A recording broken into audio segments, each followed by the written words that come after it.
ఈరోజు సీరియల్లో ఏం జరిగిందంటే, మనోజ్ తన చదువుకున్న డిగ్రీల గురించి గొప్పలు చెప్పుకోవడం మొదలుపెడతాడు. నేను ఇన్ని డిగ్రీలు చదవటానికి కారణం నా టాలెంట్. ఇందులో నాన్నగారి పాత్ర ఏమాత్రం లేదు. అంతా నా టాలెంట్ కష్టమే అని అంటాడు. ఆ మాటలు విన్న బాలు ఒక్కసారిగా కోపంతో మనోజ్ను కొడతాడు. నాన్నగారిని తక్కువ చేసి మాట్లాడే హక్కు నీకు లేకులేదు అంటూ హెచ్చరిస్తాడు. అయినా మనోజ్ తన తీరు మార్చుకోకుండా ఇంట్లో అందరి ముందు అదే మాటలు మళ్లీ చెప్తాడు. నేను తప్పుగా ఏమైనా మాట్లాడానా? నేను చెప్పింది నిజమే కదా అంటూ కుటుంబ సభ్యుల్నే అడుగుతాడు. దాంతో బాలు మరోసారి అందరి ముందే మనోజ్కు చెంపదెబ్బ కొడతాడు. ఆ తర్వాత బాలు కోపంతో నాన్నను అవమానించినందుకు నీ కళ్లే పోతాయ్ అంటూ శపిస్తాడు. కోపంతో అక్కడ్నుంచి వెళ్ళిపోయిన మనోజ్ తన ఫర్నిచర్ షాప్కి చేరుకుని జరిగిన విషయం రోహిణికి చెప్తాడు.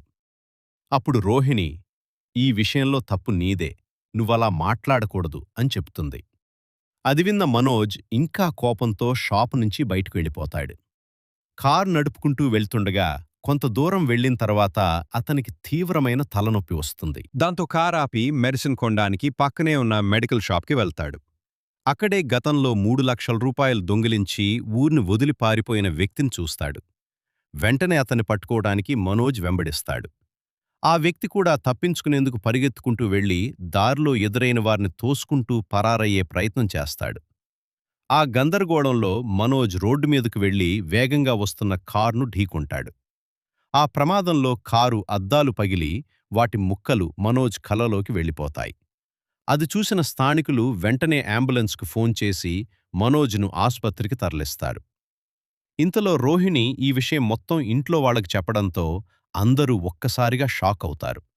వెంటనే కుటుంబ సభ్యులంతా ఆసుపత్రికి బయలుదేరుతారు. మనోజ్ పరిస్థితేంటి? అతని కళ్లకు చూపొస్తుందా?